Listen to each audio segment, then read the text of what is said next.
Greetings and welcome back, everyone. Happy Thursday. This is Into the Nexus, the podcast all about Heroes of the Storm. I'm Garrett Weinzierl, he's Kyle Fergusson, and we're here to do a show. How you doing, man? I'm doing well. We're going to talk about the game this week. Not that we haven't. We've just been doing so much May and news talk. But today we get to slow it down a little bit, talk about playing the game we talk about playing. It'll be nice. It's going to be a good time. It's going to be a very good time. How's it treating you?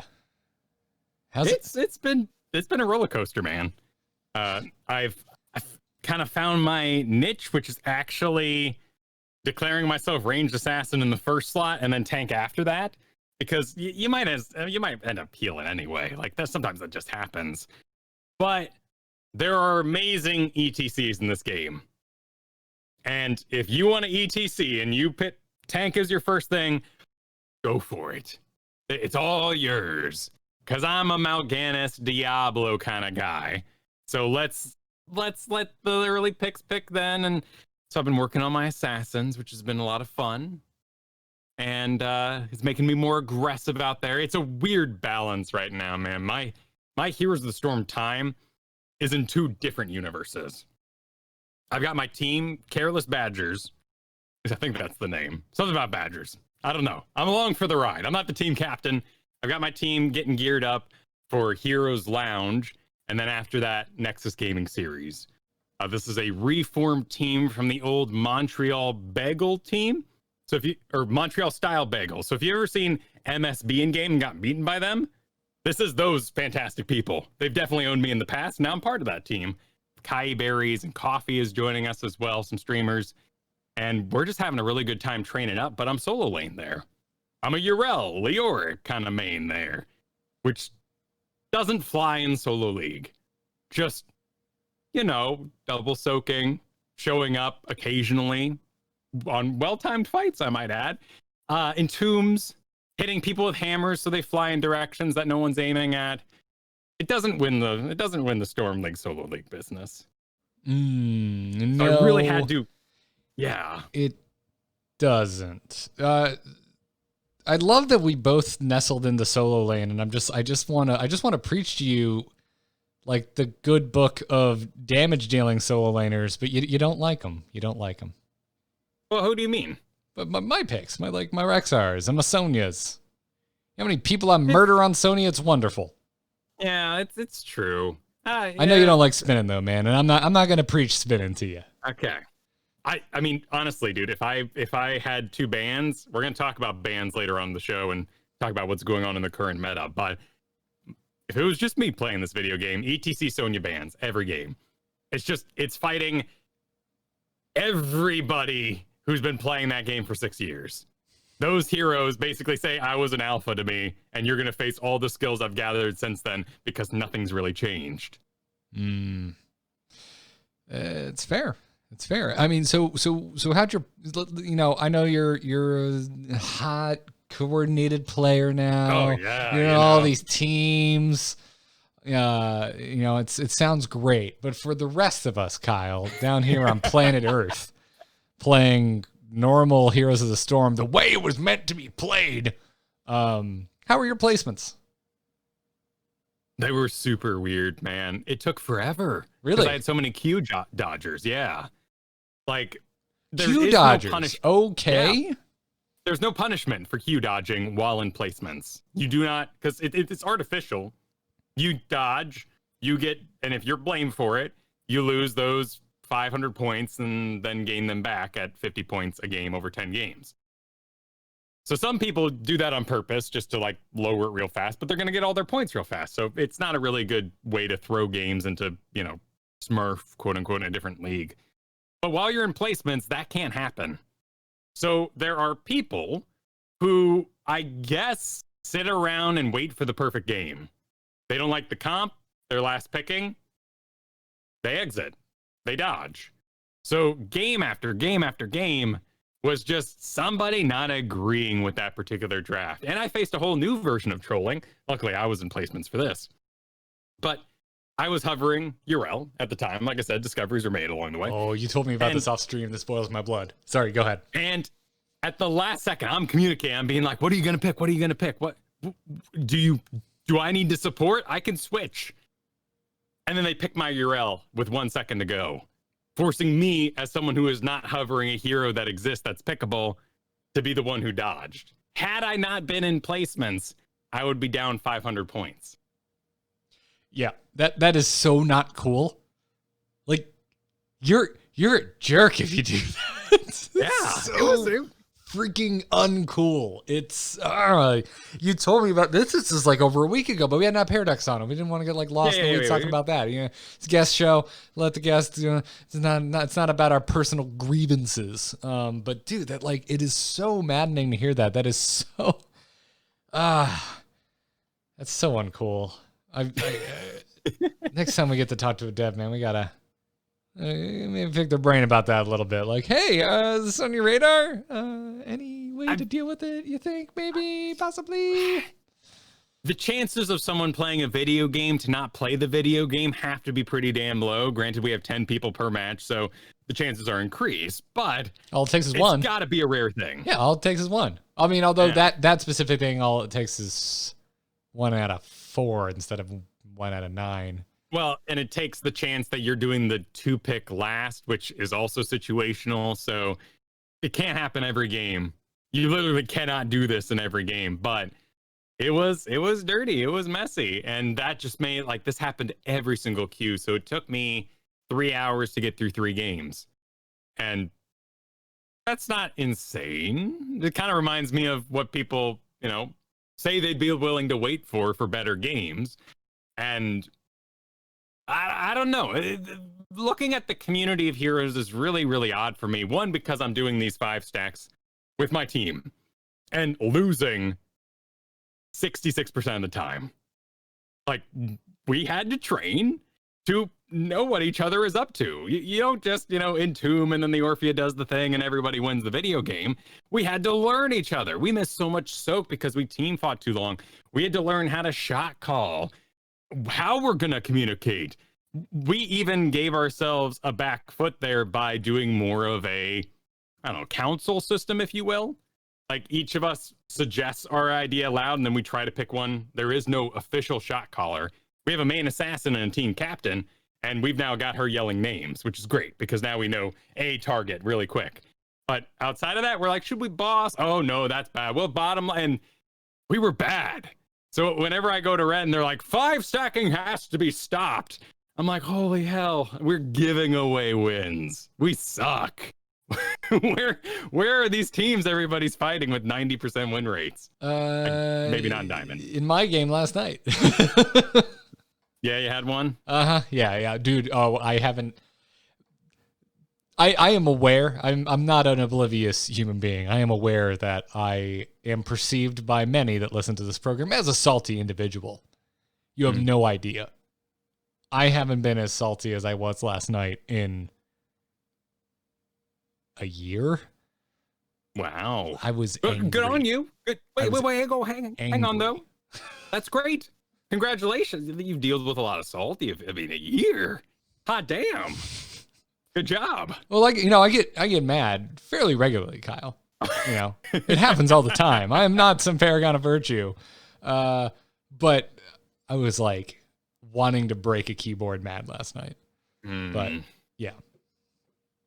It happens sometimes. It happens sometimes. But why? I mean, obviously it is very fresh. The wound for me is very, very fresh. Less than 24 hours. Why is it even possible to go up? To go up against the 5 stack, and you're not in a 5 stack. This game, more than any on the market, is really lives and dies on coordination because of the way the leveling system works. At its most base level, it's about team coordination. Sure. Why? Why, Kyle?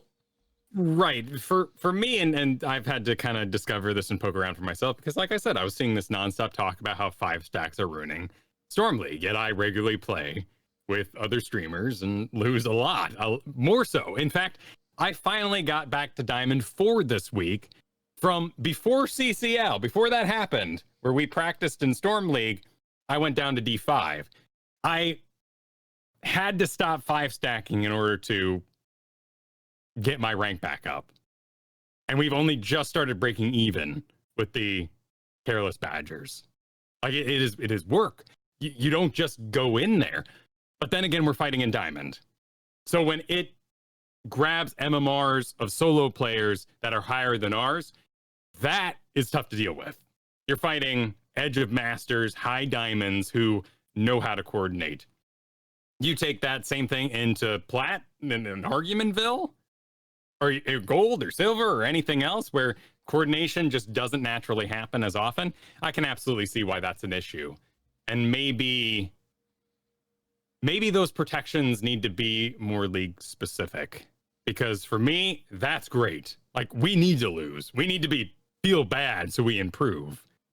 But gold players solo queuing do not need to fight 5 stacks, because that's a plat and a diamond plus a silver and like maybe a dude on a smurf so he can play with that group and now you've just completely ruined that match for the 5 people on the enemy team. But I would encourage everybody who's having these conversations to post their rank when they talk about it, because otherwise we can only assume that you're in my league, which is just a kind of thing with the internet right now. We all make things very personal when we say it aloud on the internet, so we all take it personally. Right, and as much as I, am feeling the why is it even possible to go up against the 5 stack feelings, like the thread you're talking about on the Reddit, I found very obnoxious to read comments, because it was so personal. Like, no one was even remotely on the same page as to like their desires, and a lot of them were following up a comment by someone claiming to have been a Blizzard employee that worked on Heroes and said that it was basically impossible to please this player base in regards to how it assembles teams. I say claiming, not that I inherently think the person is lying. I don't know who they are, so I don't know if they're actually a Blizzard employee or not. No. And that's irrelevant, because a Blizzard employee or not, I agree with them. I think it is impossible to please this community, because we've gone through a lot of different versions of the matchmaker, and that thread in particular was talking about quick match. Like, I'm talking about Storm League game.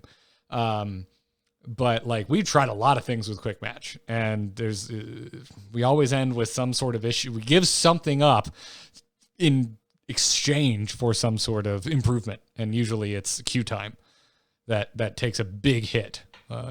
So like, again, Blizzard employee or not, I agree with that commenter. And then I thought it was a really reasonable response. And then like all the comments are like, yeah, but insert my very specific request. I would be willing to wait an hour for a good match. Yeah. I just want to see like one iota of self-awareness, I guess. Like, be aware that what you're requesting is extremely personal, and like, not everyone agrees. So I don't know, man.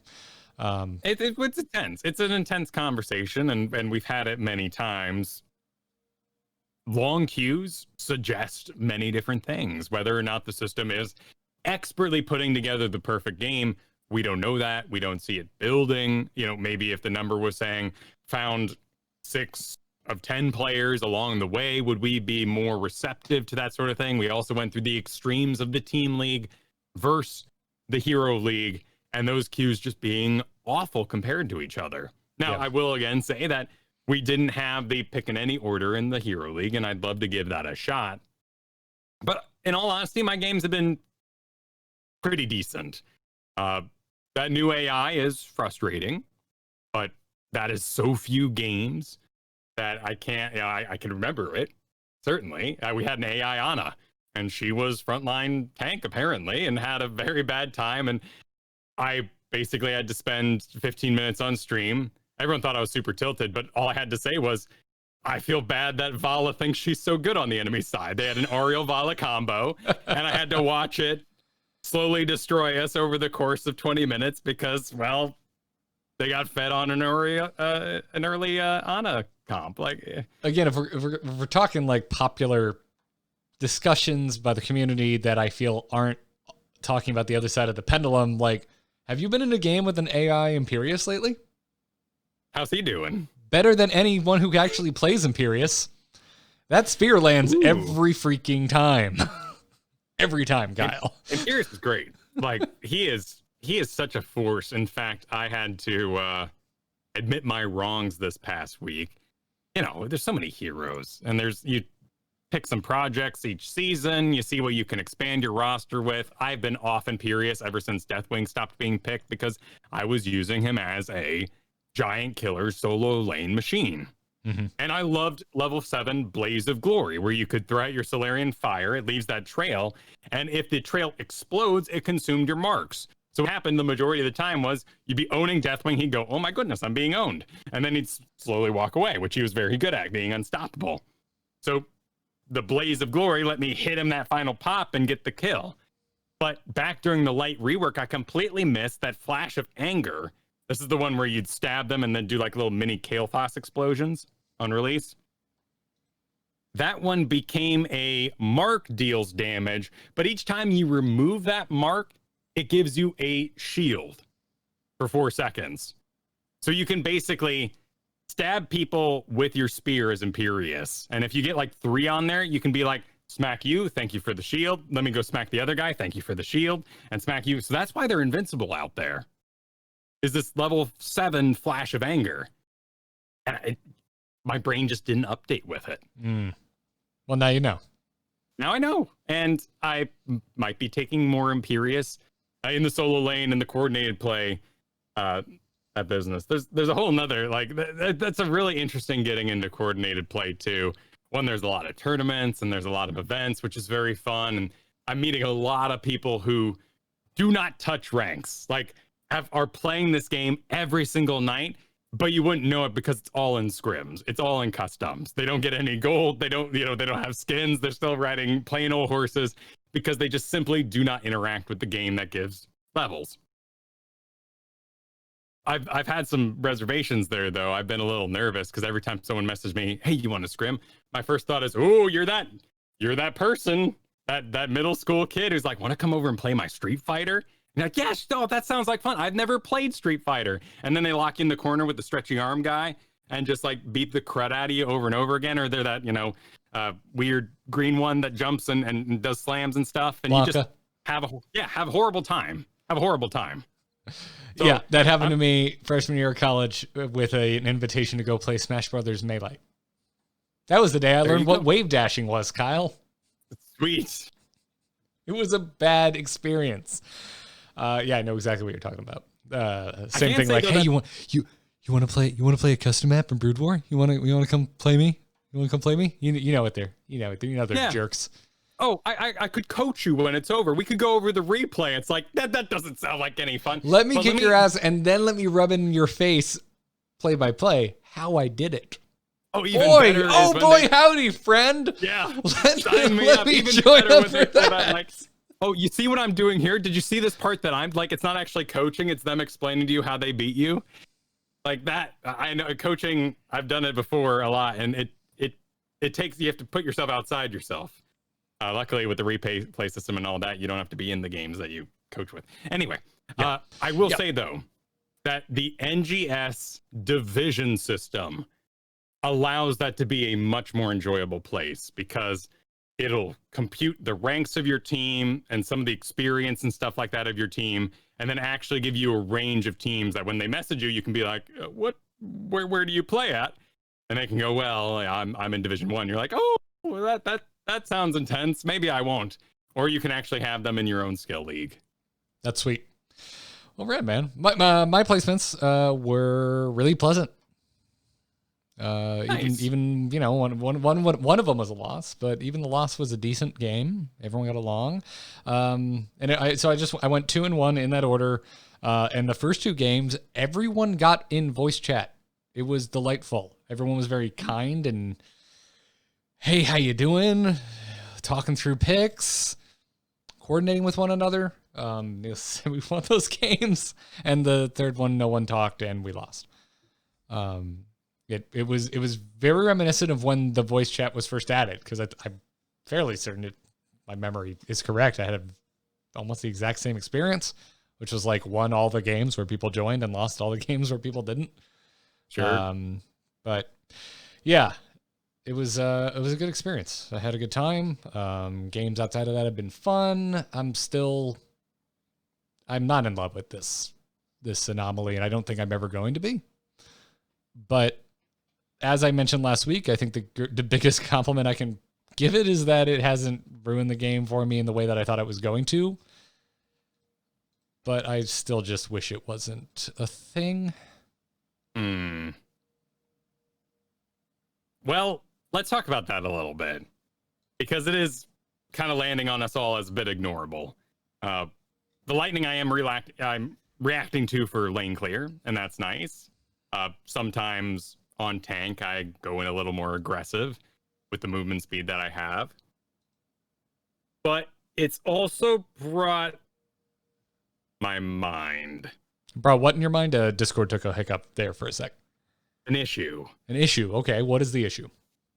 You know that well in top lane Dragonshire? Yes. That's kind of exposed and sitting out there, and any melee hero could walk up and snipe it in the early game. Yeah. So the lane meets at about 20 seconds, which means both of the minions are full past the well. Which means when I get the lightning buff, I have it for the exact time that I would well snipe. Cool. So, yeah. I'm kind of sitting around like being a gentleman about it, not using this strategy. But I can't help but feel shields, stealth, lightning buff. I should be well sniping. There's no reason for me not to. And the lightning buff in particular increases the speed that I can do it in. And people war for very long times in the middle, and the buffs are only increasing the length of that warring. Therefore, I have longer time to well snipe. Now, I don't know how to feel about that, because I know how I feel about smurfing. I want my main account. When I get an achievement, when I reach a certain rank, I don't want to feel like, well, that was nice on my hacker account. Now I gotta go beat the game again. You know, I used my friend's save file, basically. Now I haven't actually beaten Dark Souls. I used someone else's build. I don't want to smurf because when I get achievements, I want them to be on my main account. But I don't know how to feel about well sniping, because everything's telling me right now I should be doing it. Are you seeing it done to you a lot? No, which is the advantage I would have, right? Well, because cat's out of the bag now because you talked about it on the show, but but like Dragonshire is so that fight for the top lane is so damn long. You are so isolated. Why wouldn't I? Right. Well, and then that's kind of my thought overall with this this anomaly is just like, it's not an issue until it is. Like there's some as you started to point out, like the very first week you talked about it, and we touched on it last week, and we're touching on it again. There's some very specific case scenarios where it's concerning. I said someone like go stealth in a bush that I otherwise absolutely would have killed, but my abilities were on cooldown, so I had no way to get them out of the stealth, and it just infuriated me. Oh, I had a fight with a gray main this week. I was Urel, and we were both fighting in a bush. So yes, I've been in that. Yes, and you go stealth like mid-fight. Right, it's like dumb. Like you're stealth and I'm stealthing. I really dislike that. I really it's strong. Yes. Oh, I'm so glad I forgot about that. This happened to me on Battlefield of Eternity. Has stealth. Yes, that was a foggy. It does. Yeah, I was fighting in the top smokestack. I think I'm talking about the exact same scenario, as a matter of fact. I think we both went stealth, and they just walked away. And I was like, oh, no, that is a 1v1. I win. What the hell? Like, what? I was so, couldn't stand it, man. Couldn't stand it. But, yeah, like, again, overall, like, the moments where it offends me as much as its announcement did are few and far between. But, again, it's just like, I'm like you 2 weeks ago. Like, I don't know how I feel, because if it's not so effective that I am actively thinking about it, what's the point? And if I don't want it to be effective enough that I think about it, what is the point? Yeah. This is my opinion, of course. Like, but I don't know. People are not lining up to defend this thing. Like, and I feel like we tend to usually get folks on both sides of it, and short of someone just being like, Garrett's just taking a dump on it. Like no one else has come up to like defend this anomaly to us. Well, there is some interesting things being data mined, and they found sandstorms, sunny, nighttime. Like there is a lot more of these in the bag. Sunny, obviously, has rays from the top, and it would increase your vision range. Nighttime would decrease your vision range. Sandstorm, I don't really know if it was tied to this, but they found the code chains to basically say that there was a weather anomaly that made it so you didn't have shared vision with the computer. So you couldn't see lanes, you couldn't see buildings. You still had shared vision among your fellow heroes, but you wouldn't know if Abathur was body soaking bottom or anything along those lines. Yeah, it's interesting. I wasn't aware. I missed this entirely. I didn't know that there had been data mined other potential weather anomalies, and maybe it's just because of my overtly negative reaction to this when it was first announced, or what, or the fact that I've actually spent some time with it now. But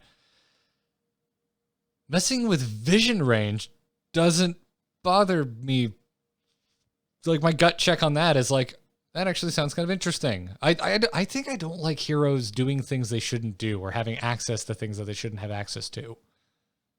Well, they were messing with the environment, not the stats. And I think that's why I think wrongfully, without people thinking it through, I think that's why people keep bringing up artifacts.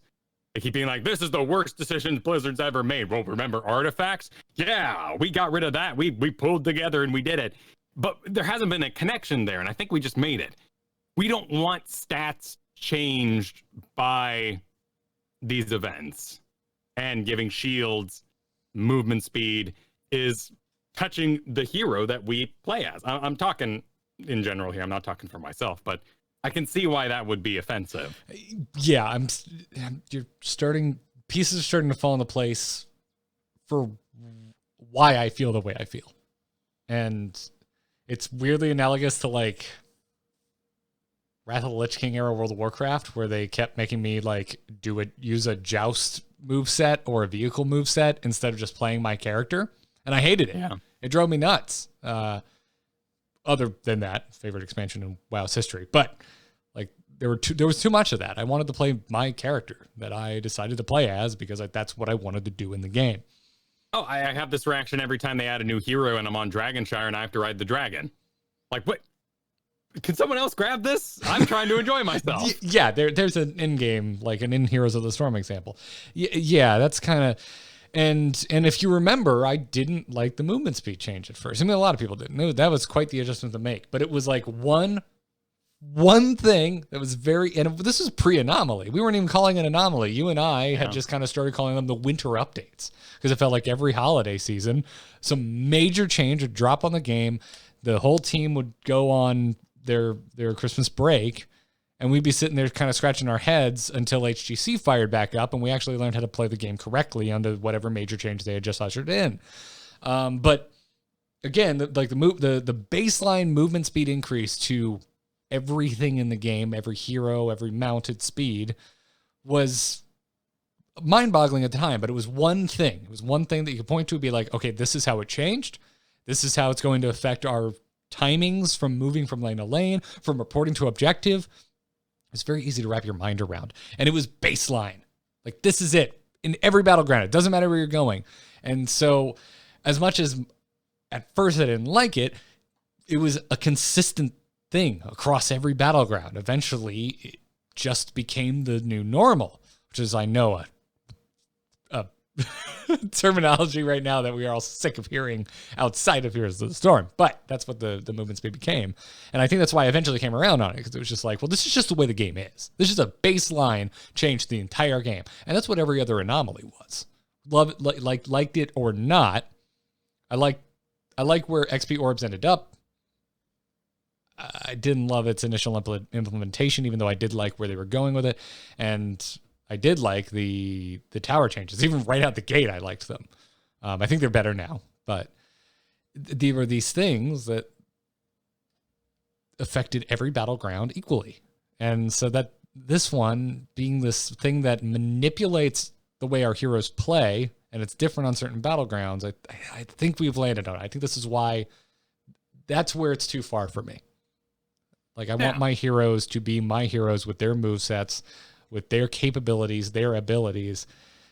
And I don't want to have to account for stealth on every hero in the game on certain maps. I'd rather just account for stealth on stealth heroes. And same for extra damage via lightning shields and whatever. So when we talk about something like sandstorms ruining allied vision, that feels more cosmetic, perhaps. No, I don't think it necessarily does, because that would be meaningful. Whether you can see further or see like a shorter distance, that will affect your gameplay, because you'll be working with more or less information, but your character would control the same way. Then you're not suddenly moving faster out of nowhere with damage swirling around you. You're not suddenly invisible when that particular character would never be able to be invisible unless you're like playing with a Tyrande that's spec'd a certain way or something of that nature, right? So that one does, and maybe I'm just bargaining because I'm not the biggest fan, but like adjusting vision, adjusting map-wide things interests me more than hero augmentations. All of this makes a lot more sense when you get into 5-stack play. We did sudden boss calls because it was raining. We did Alterac Pass objective dive real hard versus a Chromie because we all had shields. And that opportunity gave us a window. The stealth thing is still like, I think that's the one that we're all kind of like, well, it's stealth. What are you going to do? I've been curious to see if I could find a way with Mal'Ganis to float into my sleepy walks. Night Rush, I think it's called. Be in the bush for long enough that my entire walk of stealthiness would be stealthy, and then I put people to sleep on stealth. But that's a little advanced. Really, I'm using it a lot on Yrel because I can channel my wings out, get ready to jump, and then be stealth for that whole charge, walk around with my hammer charged up and what have you. Yeah. Well, I mean, again, like, you haven't said if you liked it or not. You're just saying it's different in coordinated play. I'm saying we're taking advantage of it better, and there is a reward center of my brain that says, nice job, Kyle. You made use of that lightning for a quick boss. Well done. And that is making it rewarding. So, I mean, I've been doing that on Rexar as well. Like, I'm like, oh, lightning shield's cool. This lane is just gone now. Oh, hey, I can finally merc at a reasonable pace. But it's more like I went to the fridge and I happen to have food for lunch. Like, it's not a great lunch.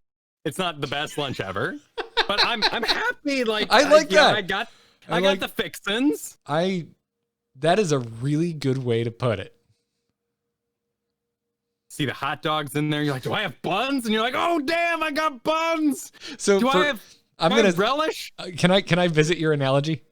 Sure. All right. Come on in. To me, when this was announced, it was like someone telling me I'm having salad for lunch. And I'm like, really? And then you have it, and it's like a really good salad, you know? Yeah, you have You're to. just like, okay. Like, this is better than I thought. I'd still rather have a burger. In there, I'd still rather have pizza. But you know what? In the grand scheme of healthy food, I've had worse. You break it up in the bag, you sprinkle it on. You're like, oh my God, I made a salad. This is pretty great. There's shaved carrots. I have this weird thing about shaved carrots. Love them. Like, I get great. Yeah. Anyway. Yeah. No, that's fair. We've been in quarantine forever, man. If you want to talk about cooking, we can go on, because that's hobby number one around this I learned house. I'm extremely passionate about broccoli during quarantine. There you go. Right? Like, I get stoked when broccoli is in a dish. I don't know why. Don't know. Colors, man. They're great. Yep. So, yeah, I wouldn't say I come around on it. I would not be heartbroken in the least if they just turned it off tomorrow. But I can live with it. It's kind of my thinking. That might be good enough. Yeah. Well, it is. Go back and listen to the episode. I was like at a loss for words. I had nothing constructive to say because I hated the idea so much. But I can live with it at the very least. So, let's take a quick break. Our kind of chatter here has gone longer than I expected. I want to thank our patrons. Yeah, let's do that. Folks, you can support this show over at patreon.com/ITN. If you'd like what we're doing, if you like us keeping you up to date on Heroes of the Storm and sharing our experiences in the game with you, and you want to support us, the Patreon is the best way to do so. This show is made possible because of your support. We couldn't do it without you. We're not sponsored by Blizzard. We don't get paid by them. This is entirely on us, and that's why we can say things like the new Anomaly isn't all that great. So, the freedom yes, given to us by the patrons. Yes, we get to be honest with you about how we're dealing with the game. So check it out, patreon.com/ITN, and we have plenty of perks for you if you decide to support us there, like access to our Discord, signups for our monthly patron games, ad-free versions of the feed, all kinds of rad stuff. So thank you to our most recent patrons, by the way, Kyle. We have 2 Jasons this week. 2. Ooh. Jason Smith and Jason Crowley. Thank you so much, you two, for deciding to go over to patreon.com/ITN and sign up. So go check it out, everybody. We really appreciate the support, especially right now. It means the world to us. You know, there's a lot going on. This is a big part of the way that we pay our bills. So thank you for helping us continue to do that. By the way, I see this now. Are we allowed to announce this? Yes, we can. Yes. Ooh. Hey, Kyle, what's happening on July 16th on this very podcast? July 16th, we will be rejoined by AZ Jackson. Yes. Sweet. I'm stoked. I'm going to start writing in my my heroes journal questions I want to ask him. Absolutely. Get those over to us after Tuesday, because there's likely going to be the 3-week balance patch. So let that happen. Let's see if anything changes with the weather. Let's see how May works out. And then we'll start really collecting these up, get them over, get them approved, and have that big old talk with AZ Jackson like we did so many episodes ago. Really looking forward to that. He's an awesome guest, and we really appreciate his time. Yeah, I was stoked to hear that he was coming back on, and had to keep my mouth shut because I wasn't sure if we could announce it yet or not. So that'll be rad, and we'll keep our eye on the Discord for some questions. So, and now I'm going to pause the audio recording video version. How you're seeing this, because I'm going to probably put an ad in here. Kyle, are you still with me? Because you froze on video. I am frozen. Let's see. Yeah. If I can give me a refresh. Let me server hop. Did I lose you? Nope. I'm here in voice. You're here in voice. Oh, and I can see you switching your camera, which makes me think there's something wrong with your camera or the software you're using. Yeah, let's see if I think it was actually the Logitech that fired it off here, so we should be good. Well, that's a new picture at least. Oh, there we go. Oh, there it is. Okay, cool. Right. Sweet. Am I good to hit record again? I think I'm good. Yeah, man. I think everyone just got told they're working from home again, so I think the internet might be a little clogged for a bit. So getting back into our play, Kyle, and how the new, season and anomaly and all that jazz is treating us. Has your roster changed at all? I'm really trying to decide where I want to put those points as to my work in damage. I would really benefit from a Smurf right now, to really be honest with you. I am not the best sustain assassin. I think I've got my Vala, much like that ETC and Sonya we talked about earlier. I can always ride the bicycle. It's good to go. Nothing's really changed. Double, vault hungering arrow business. I'm good on that front. But Vala isn't always the person for the job. Same with Kael'thas. Not always the person for the job. My old Lunara actually has some pretty extreme counters right now. Diablo is really the one I've noticed a lot, which is awesome. I think it's cool that Leaping Strike puts you in bad positions that Diablo can take advantage of. So I now switch over to Thornwood Vine in that situation. I had a really rough game against Lunara on my Rexar last night. Yeah, she can access him. A lot of those high mobility-ish heroes can get around a lot of situations, but that's pretty limited. And when I lose that particular, Vala, you lost Vala, you don't just switch over to Lunara. It's a very different kind of damage output. Vala's very snappy, very sustaining, and Lunara's a lot slower. She has her moments of snap, but it's at 10, and you might be losing by that point. Kael'thas is great. Not great in every situation. Very immobile. I'm using him as a Mephisto counter right now, actually, and it's been working pretty well. Oh, but again, how?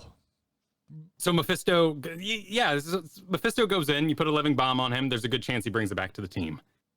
As the game goes on, hopefully that starts ruining his positioning a little bit, but much like Malfurion, with a shield and all that, you might be able to walk forward and actually target where he's going to be with the gravity lapse, with the flame strike delay. And that makes it pretty easy to... one living bomb and one flame strike really messes up Mephisto. He's very low health. So I found a lot of success with that. Flamethrower at level 20 can really help as things get really chunky with Mephisto, to just keep him pressured and keep his health low so he's not coming in all the time. There's other counters too, but they're so extreme, like Malfurion doing a Twilight Dream when Mephisto goes in. And it's like, oh no, he's in for a little bit. Let's make sure he can't do anything while he's in there. It bums me out. I think Junkrat could be really good at it, throwing a trap where Mephisto was, being able to access those positions and get out, but that would be a lot of work. So, and there's a lot of Mephistos in my league, but I'm working on Sylvanas right now. That is probably my biggest project, and it's going really well. Her damage output, though, is very... She fills so many holes. She brings a lot to a team, but it's a very unique damage style that you sometimes don't need when you already have a gray main. Makes sense. So that's where the majority of my head is at right now. Is it just kind of burst nature of her damage?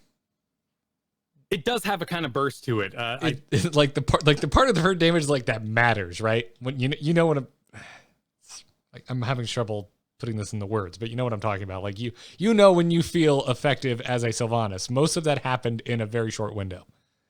Well, and I will say that, yeah, exactly. But it also has a duration to it.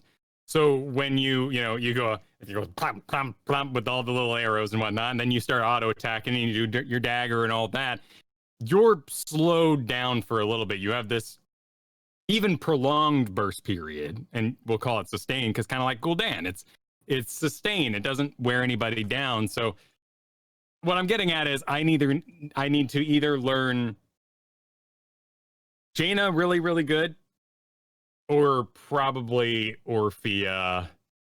I've got a lot of sustain, and if I'm going to be putting myself as assassin, that's probably my biggest hole right now. Work on Orphea so we can exchange notes. I would love that, please. Thank you. Yeah, it'd be fun. There's so many heroes I want to work on, and that's where I'm really kind of ending up. I'm really, really happy with tanks right now. May has brought in an early pick tank that, while often banned, is absolutely available for that first pick. A lot of fun, very fluid, has two main builds I really enjoy right now.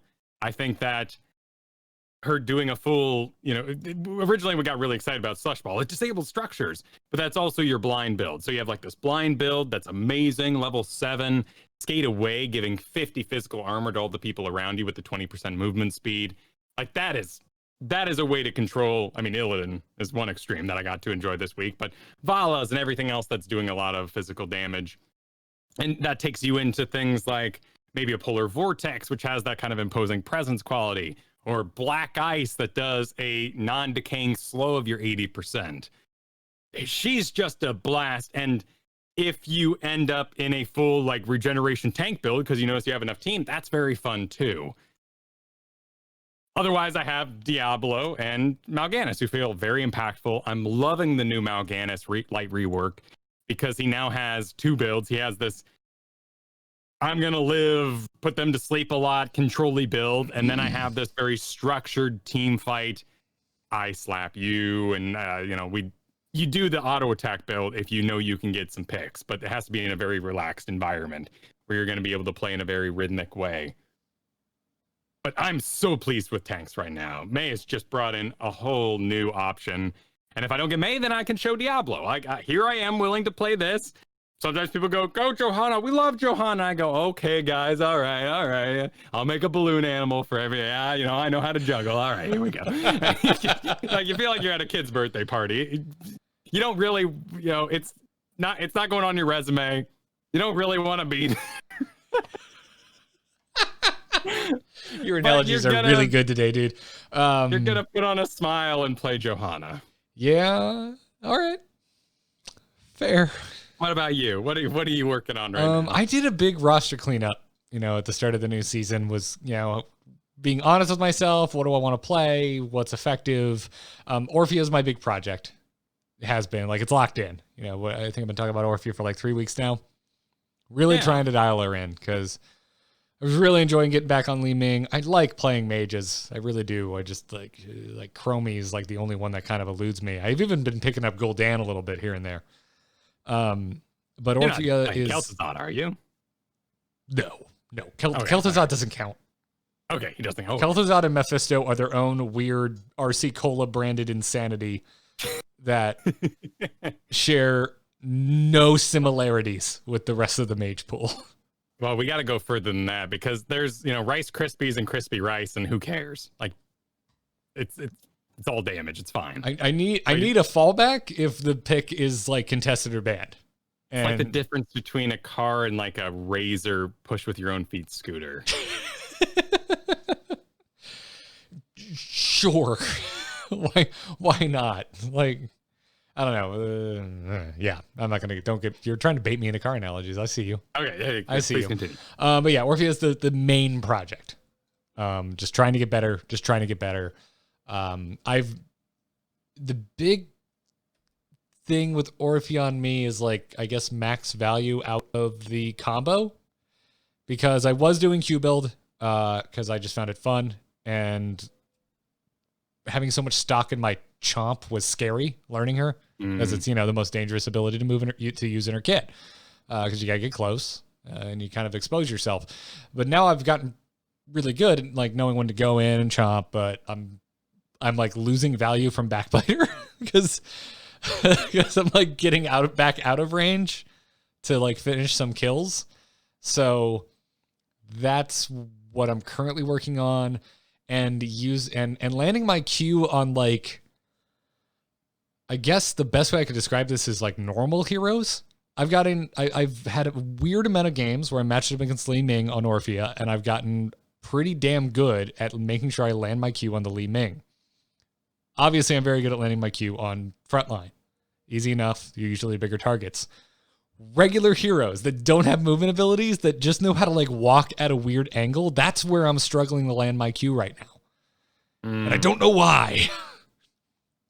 Well, I think that's very similar to what happened with Tas Adar right now. His win rate is down at 50%, which is fine. But kind of like when we all discovered, like going to the back of the teeth with the alligator and whatnot, you just walk towards Kerrigan slightly and dodge the stun after she does the pull, and you're out free.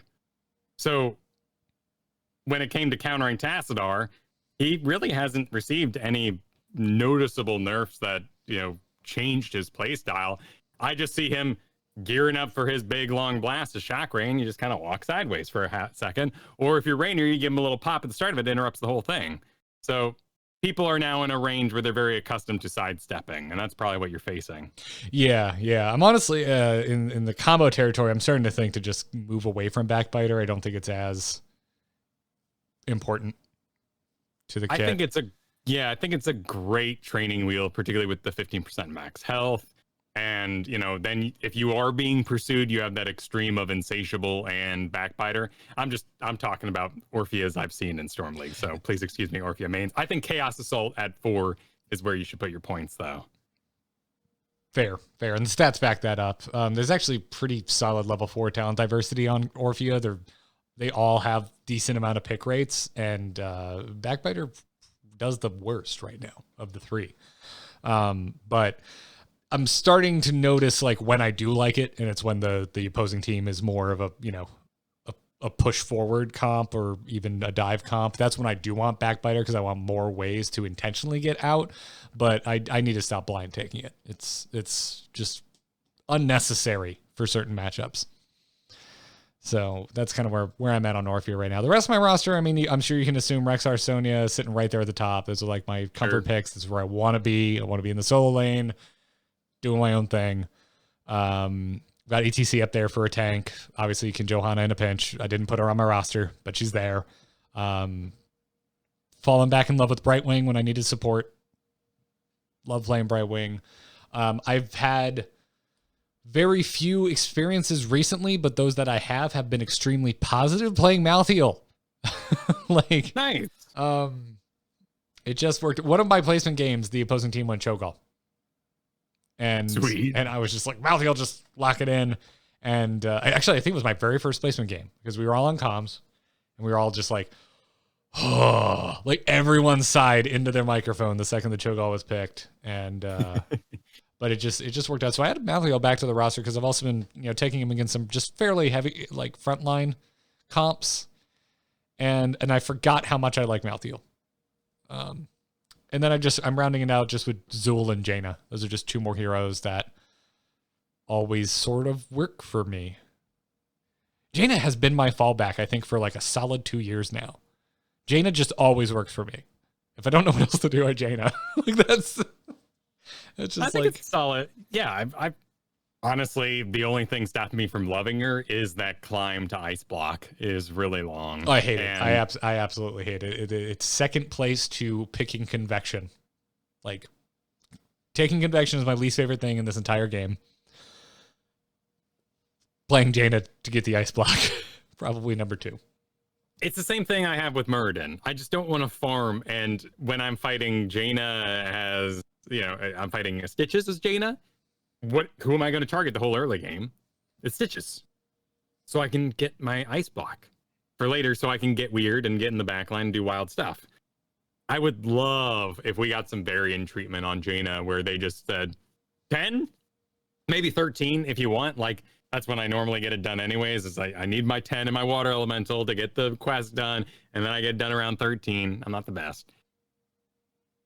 What if they just gave it a 10? It was like, and you get ice block. Whatever you pick, each one of these gets an ice block. Might be 2 or maybe 13. Like, just give it as a talent. Maybe 13. So you're not playing suboptimally just to grind. Yeah.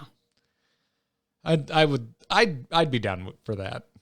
But like, I don't think there's anything wrong with Chromie having to grind out additional, like a quest talent that gives her additional time shadow things, because she should hit anything under the sun. That's Chromie. She's just gonna aim and hit things. But Jaina has to be very targeted. It's very much a sniper kind of play style when you're going for kills. Yeah. Getting back to your previous note there, I'm really curious about Malthael into May. I think that she has a very high health pool, and right now it's a 41% win rate. But I think it'll go up with time as Malthael's learned to dodge the shield. Yeah, I think so too. May is interesting to me because she's the first hero to come out at such a high win rate, because it's been 2 weeks now, basically, right? Yeah. She's sitting at almost a 58% win rate. She's the only hero to come out at such a high win rate that I don't have this like strong, like, yeah, she's broken, we need to do something. I don't have that reaction to May. And I don't know why. Like, the stats are consistent. Like, she's doing very well. But, I finally got some games in with her this week, and she just runs out of cooldowns. Like, just walk past her. Like, there's a point where she can't stop you anymore. And I think I don't know. Like, yeah. I haven't felt this way in a while. Like, Deathwing felt overtuned. Reworked Tracer felt overtuned. Second wave reworked Tas Adar felt overtuned, right? Like, Cassia now. Jesus. Cassia is terrifying. You're not going to see her because she's banned every game, but she's terrifying. But May feels just like we haven't learned the counterplay yet. I think there's opportunity with counterplay to May, and we're not doing it, is my gut on May. I think it's a very nice balancing act they did there, where her damage is low enough that she's not frustrating because of all the frustrating things she's doing. If she freezes her whole team solo, who cares?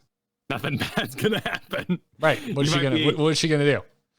Right. You might be heavily displaced by the snowball, but that's a 10. So that has that 10 value with the longer cooldown and doesn't feel as bad. I mean, right now she's at a 58% win rate. And how and like, were we calling for like the excruciating nerf of like reverse gusts from Falstad or like haymakers from Muradins and the enemy team? Like, no, we were just like, hey, you can tell when they're about to do that thing that you know they're gonna do. And the same is true for May. You know when she's lining up that I keep calling it a snowball. What's it actually called? Is it called an avalanche?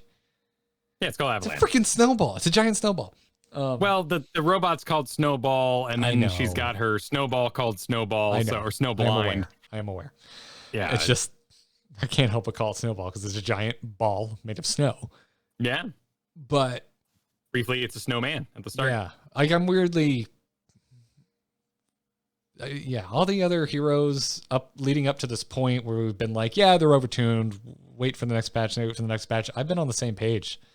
But I don't share that feeling about May. I think May's in a good place. I think he's one of the best launch heroes in a long time in terms of tuning.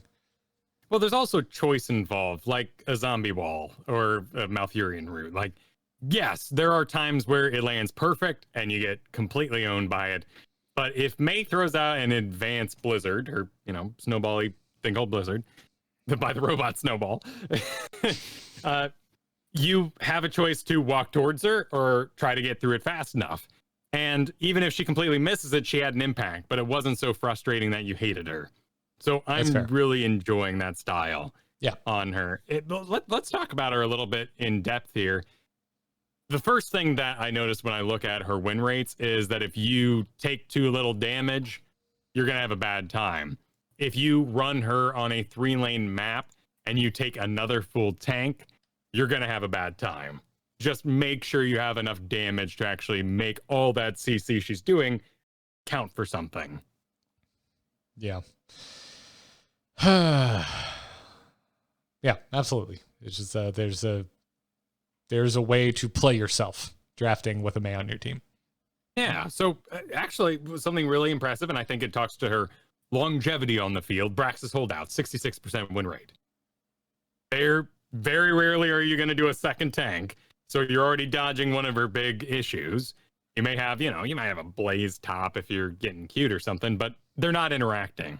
It's not a problem. And we really stack a lot of damage into our bottom lane. Brax's holdout fight for the 4 stack.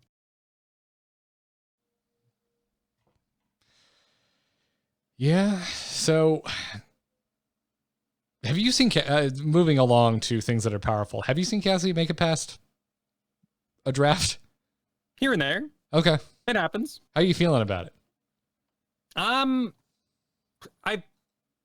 I see her lose often enough on my team that I'm not completely thrown by her. You got to juggle her. And so if she does get through, I'm looking at Diablo a lot of the time, because once you start CC chaining Cassia, she's going to have a bad day. Yeah. Losing that armor. There's counter drafting for sure, like making sure you have enough control to lock the Cassia down. I too have seen that, and yet win rate wise, she is up where Zul used to be, and we were like hard campaigning for something to be done about Zul. Well, Zul was the survivability extreme, and still is, that we have to be aware of at times. Cassia, are you saying we calm down if we can just murder the hero? Is that where we find patience? Well, it's you sit in a room full of flies and just let it happen, but if you smack one, you feel pretty damn good. And I think there's a relief tied to Cassia, whereas Zul just kept going sometimes. And he won in some really extreme situations, like boss calls when everyone was stacked together with a blue build that just changed the map and fundamentally gave us a fear of him. Cassia, however, gets her pick. And I think that's why her win rate's high. If you're playing out of position, if you're playing poorly, you can still fend on in and get that kill as you go down. And that means you're always trading. And that's why Malthael can be powerful, and why anytime you see a video about how to climb, how to escape silver, whatever, people say Malthael, he's so easy. And people in the high leagues or, medium leagues like you and I. So it takes a lot of work. There's a lot of decision process. I'm not just going anywhere I want. But if you always get a kill and trade it for yourself, and then sometimes you don't die, you're winning. And that's what Cassia has. Yeah. So, I feel like we're winding down on the roster talk, but before we get to emails, I'm kind of curious, is there anything I shouldn't worry about? Are there things that are popular picks, popular bans? Are there strong opinions on certain heroes in the community you don't think are all they're cracked up to be? Yeah. Let's dive into that, because first of all, we are banning Mei, and that's fine. There's a lot of newness there. I'm very accepting of that. Her win rate is very high, particularly on that Braxis Towers of Doom sort of scenario. It goes a lot down when we look at things like Dragonshire Sky Temple, where the tank sometimes has to split, or you're running a second tank on that pad, and things get divided very easily. So big team fight maps, Mei, you should favor the ban there, and even if you let it through it, you're going to be flat 50% on her lowest map. So ban is a good idea. To counter her or to play with her, you just pick high win rate things. She's like Johanna. There's no real counters here. Perhaps the most interesting thing that you can note in this pile is that she does really well alongside people who take really long fights, like Mephisto, Lunara, Sylvanas, and Artanis. Even Orphea can continue to put out things in a long fight. Play for the long game, or at least compensate her with enough damage that when she's surviving for so long, you're actually going to have a good time with it. But so we ban Mei, and then we ban Cassia. I don't think you're getting around that right now. I know. That's not what I'm putting up there. I'm like outside of that, like Zul, Deathwing, Tas Adar, these heroes that were being banned pre-new season. Do we still need to bother?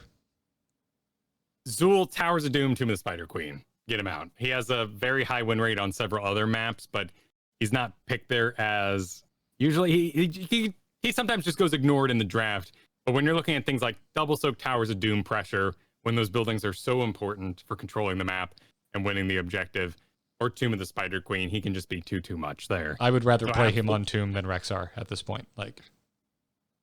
Oh yeah. Rexar is very passive on Tomb, I find. Yeah. Which can be great because he lives forever and doesn't lose gems, but the impact he has isn't as strong. Yeah.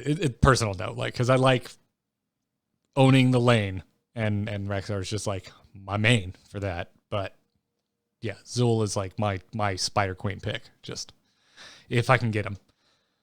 As for Rexar, so what we're dealing with right now is Cassia, Mei. Those are your bans, and then we go into map territories. So Zul, Towers of Doom, Tomb of the Spider Queen, Rexar, Dragonshire, Braxis Holdout, classics. Plus we're dealing with tilt there. If you let Rexar through, the enemy team or your team is going to be upset about it. So love Braxis. I find Dragonshire on Rexar to be a chore. It's not something I like doing, but I will do it every time. Oh, and you sit on the pad for long enough that you get a dragon, and that's your impact you're having there. So yeah, it does do the work. Abathur, if you're above plat, might have to ban. Hanamura is a really, really high win rate for him, which is fascinating, as well as Tomb of the Spider Queen. I usually see bans for him on things like Cursed Hollow or Sky Temple, more classic Abathur HGC sort of maps. Well, if they don't have a hero that can solo gank the Abathur, it's pretty obvious on Hanamura what the team is doing, the opposing team. Sure. So you should be able to get a little extra value out of the Abathur just wiggling his butt out to somewhere on top of... Maybe the lanes are short enough that Locusts are getting a lot of business done. The Hanamura equation there with Abathur is very interesting. And I do not see it picked, but that win rate is a little high. Yeah. Honestly, after that, I would target things that are popular. Things that have a very high chance of fighting in the first place. Orphea, Sonya, Rhaegar, or limiting any of the main tanks like Johanna or ETC, Garrosh. Sonya, that's interesting. I haven't looked at Sonya's popularity in a while. She getting a lot of representation? Yeah, and she's up right now. She's at 53%. 20%. Yeah. Yeah, not bad for old Sonya. Yeah. And I think Cassie and Mei over 50% on both. Right. I mean, and of course, we still have the extreme populars like Tas Adar and Kael'thas. Depending on your league, I think absolutely you can ban that Kael'thas. And Luckily, it looks like the days of Varian super bans and Morales super bans are over. So congratulations, Golden Below. You did it. We moved on. Good. Just good.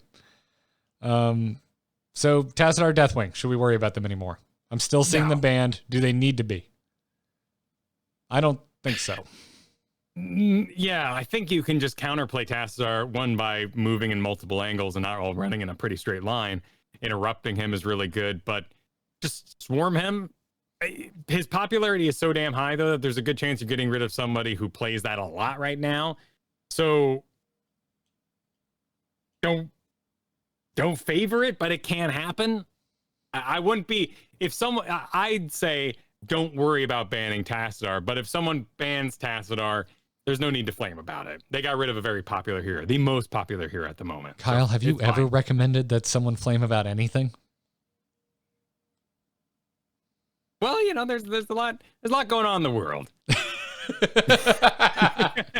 There's a lot going on in the world, Kyle, and that's why the last thing I want to see is a Stitches pick in my Heroes of the Storm game. Right. No, don't blame anybody about anything. It's good. It's good. Have discussions instead. But sometimes you have to pursue discussions aggressively. Anyway, Deathwing, just, he's fine. 52% win rate, popularity about 35%. I wouldn't worry about him because he has lots of counter picks. I've seen him win. I've seen him recently. They're back to incinerate builds right now, from what I've witnessed. And that is, of course, probably one of the more fun play styles of, hey, everybody, here comes Deathwing. Land on top of the team. Live forever. Burn, burn, burn. And it wins. If you're looking at like playing Deathwing with a winning build, it's actually gone more into Draconic Might and a full Molten Flame build, which is really, really fun. You have Protect whenever you lose armor. So you're standing there, you're doing your long, long Qs that this build enables you to do. You do massive damage to an immobile enemy team. This win rate is at 60, or this build's win rate is at 61%, because you should be fighting a team that is very immobile with lots of CC on your team. So it's a perfect draft in that situation. Otherwise, they're going all these incinerate builds with Destroyer form, and it does get work done. You just have to be drafting him correctly, and that's hard to do, so don't worry about him. Cool. Oh, good to know, because I honestly I don't think I've seen Deathwing represented much. I don't think I've been seeing him banned very much, or picked, for that matter, in my games. But Tas Adar here and there. But I think Tas is fine. And, I mean, the tough thing right now for me is the stabs in the dark. Like, I really don't want to face a good Sammy, and I don't want to face a good Mephisto. A lot of those come down to very, very particular names on the enemy side that I've learned over time. Zeratul still for me, man. I don't want to fight a Zeratul. Sure. Not the highest win rate. No, doesn't, but every time. And I think I have a pretty decent win rate against him. It's just such a chore. You have to be so patient once you get to that post-20 fight. It's just, I'm just winded at the end, man.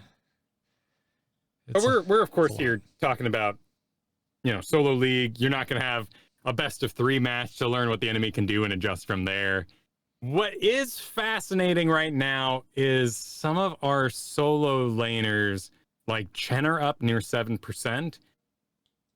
And in particular, I'm fascinated that Tyrael has jumped up to our top win rates at 55%. Tyrael's been on a climb for a while now. And a lot of it's due to that new auto attack build he was given. Was that it? Is that what did it? Yeah. Because I've even had some good games alongside a Tyrael. Purge Evil at 7, the Divine Vigor at 4. It's a lot of judgment plays, but I mean, you and I had a really fun Butcher Sanctification Tyrael game there. He's got some throughput, and if they're over focused on the front line, he has many options to deal with that. I've been saying it for a long time that I think Bruiser Tyrael is better, and I certainly would rather have a Tyrael than a Genji, but it seems that people are catching on. Definitely. You can basically trace it to like 3 weeks ago is when he started to rise, and the last 2 weeks has really dialed it in. Top 10 hero. Tyrael. Yeah. What? What? Even higher if you take out like the really niche picks, things like Lost Vikings, who are always up high, but so few games played that I always recommend, take it with a grain of salt. The Lost Vikings are not going to affect your games on average because there's so few players of Lost Vikings out there. I mean, we're actually looking at a full 5% now with Lost Vikings, which is about the same with Tyrael. I mean, Tyrael has overcome people of course, our extremes like Probius and Shogal and Diva, but Lost Vikings makes up a lot of that percentage in bans, whereas Tyrael's making it up in actual games played. That's a good point. That's a good point. It's fascinating that we've moved away from the heyday of Junkrat. I think a lot of those players ended up on Mephisto or Tas Adar over time. I would expect Kerrigan to be coming back here as a map pick, particularly for Infernal Shrines. We've kind of forgotten about that for a while.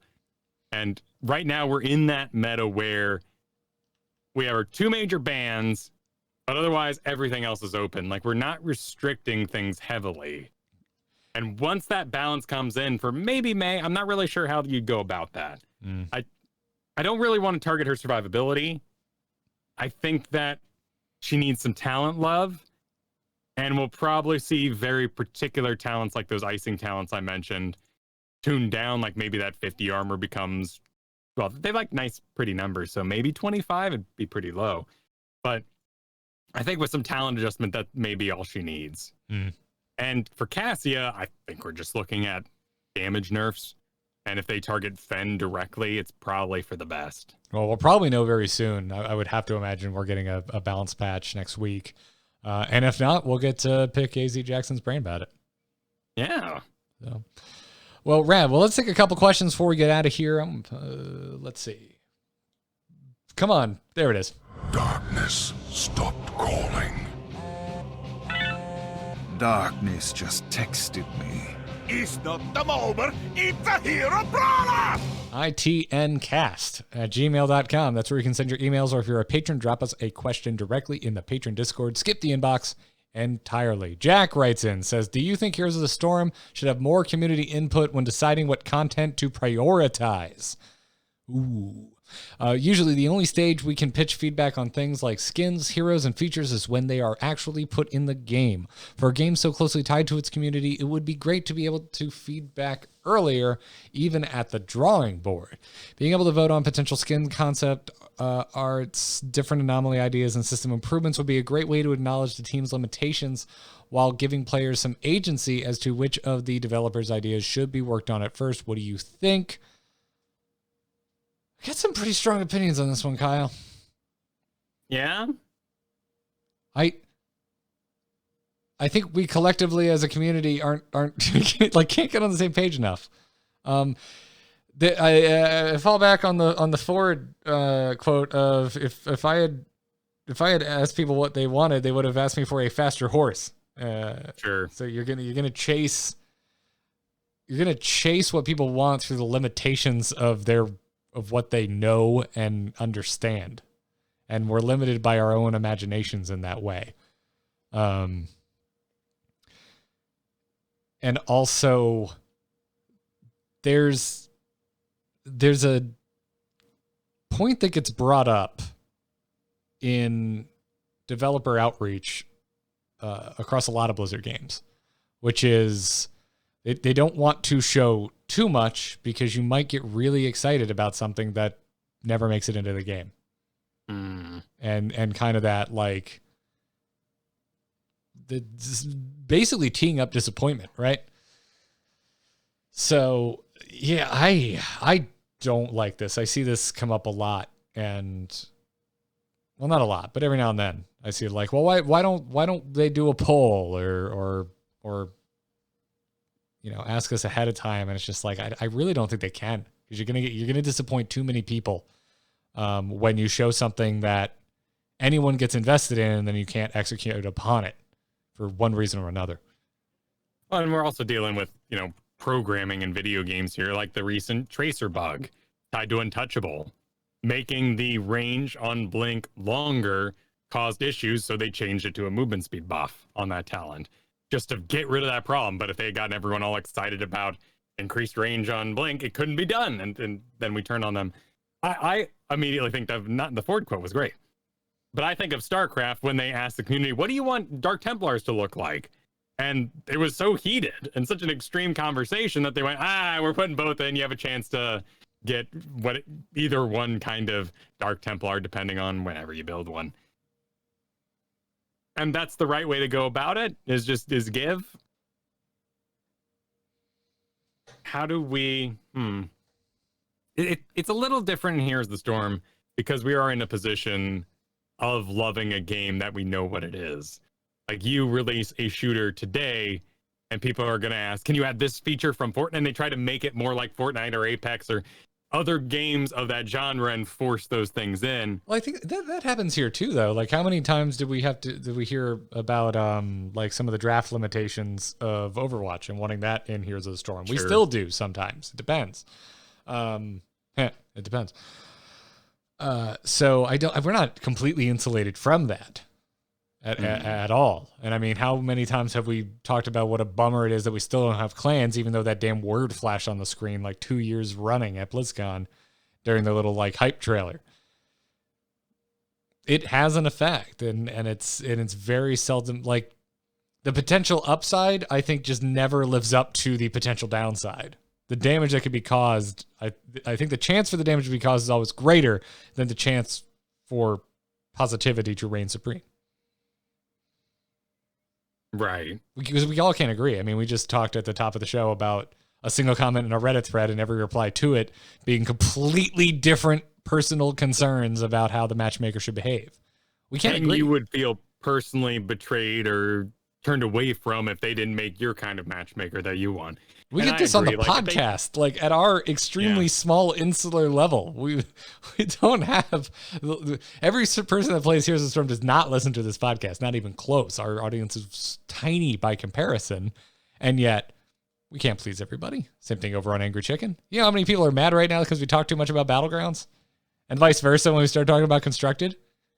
There's a certain point you're just like, I'm sorry, I gotta make a call. I gotta just decide what to talk about.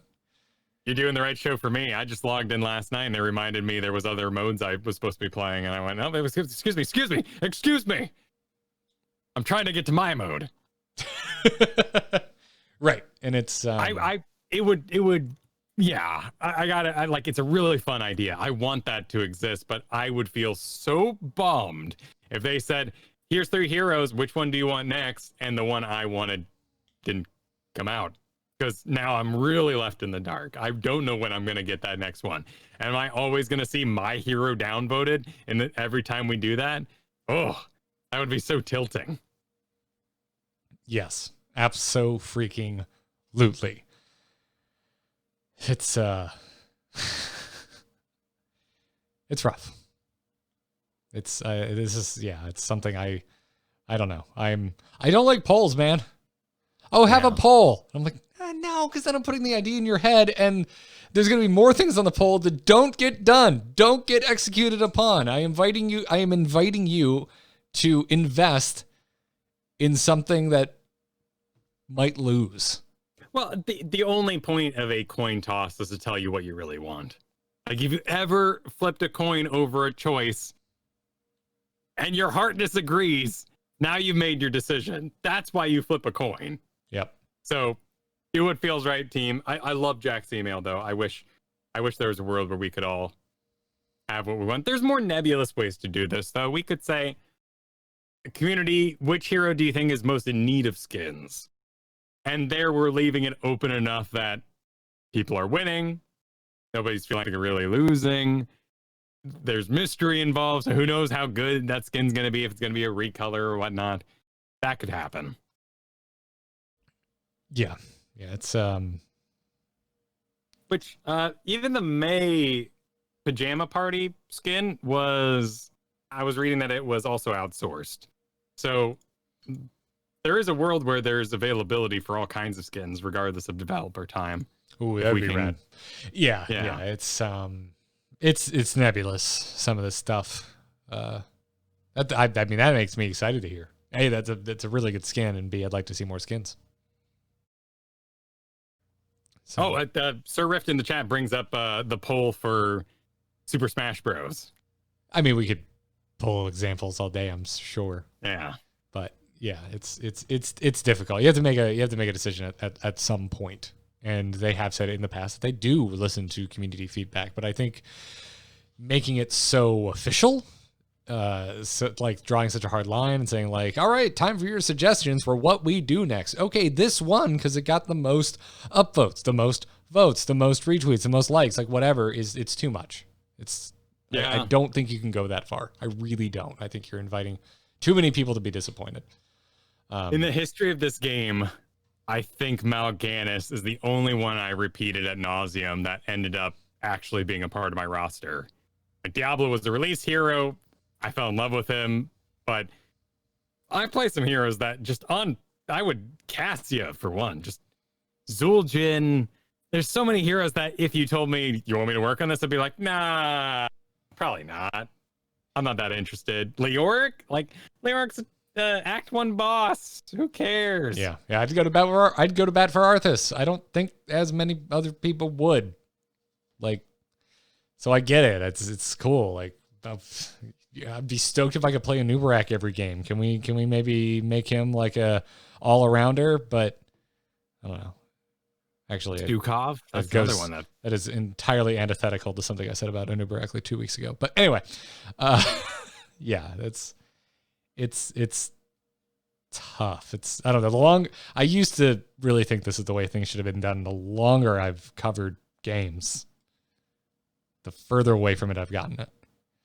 Well, there's also just passion, and it's a word we throw around on the internet and esports a lot, but some days you need to make some content and you need to put up a guide, and it's just better to just be like, are we all passionate about May today? All right, let's follow that red trail. That sounds good. Yep. They're people too. Yeah. So thanks for your question, Jack. Keep coming, everybody. itncast@gmail.com or drop us a message in the patron Discord. Speaking of our patrons, as we get to the end of the show here, thank you so much to our patrons for supporting the show. Again, we can't do it without you. Head on over to patreon.com/ITN if you like our show and you want to support us. Huge thanks to our producers, by the way. Thank you to Declan H, Cheesy Bob, Chris K, Mike C, and Eric C. You want to catch more episodes of the show? Head on over to amove.tv. Check it out. All the episodes are there. Kyle, before we go, where can everyone find you? You can find me over at kyleferguson.com. I'm doing everything I do there. You can find the DM Gives Inspiration show, where this week was all about making minions, getting into some armies talk over there for running your Dungeons & Dragons 5th edition game. But of course, also check out youtube.com/KyleFergusson and the Heroes Hearth channel on there as well, where you can find all sorts of learn to play videos. Sweet. I'm Garrett Art on Twitter, amove.tv for this podcast and every other one I produce. New WoW Killer went out yesterday. New Angry Chicken went out yesterday. We had Slissa back on. I know she was just on like 2 weeks ago, but she went to the Battlegrounds Brawl and crushed it. So, of course, we had to have her back and have her talk about that. So you want to hear about that experience? Check out the Angry Chicken. Also, go to hotslogs.com, HOTS logs, LOGS.com. Go install the uploader. Upload your replays so we have more games logged, more statistics to pull from. And while you're over there, take a look at the stats. See who's doing well. Take a look at win rates on Battlegrounds. Look at your own profile. Keep yourself honest. You can see how you're performing on Battlegrounds. Check it out, hotslogs.com. The premium feature just went live, by the way, too, so you can get it ad-free now if you want. So. Oh, before we end, just so we don't get accused of being in any Blizzard pockets, I've seen a lot of people talking about the weather issue and the frame rates and all that, and just cards overheating and things of that nature. It's effects quality you want. It does ruin some like spell abilities and makes them look real ugly, but if you take graphics and effects, the final option in that graphics tab, and put it down to nothing, that'll help you with the weather issue you might be having. I expect a fix will be very soon for that. Gotcha. Thank you for the PSA. I'm not having any issues, so I don't mean to like ignore the issue. It's a PC game. They get more demanding over time. Yeah. Every PC game I've ever played for longer than a weekend. But anyways, that's going to wrap it up for the show, everybody. Thanks for watching. Thanks for listening. And until next time, good luck and have fun.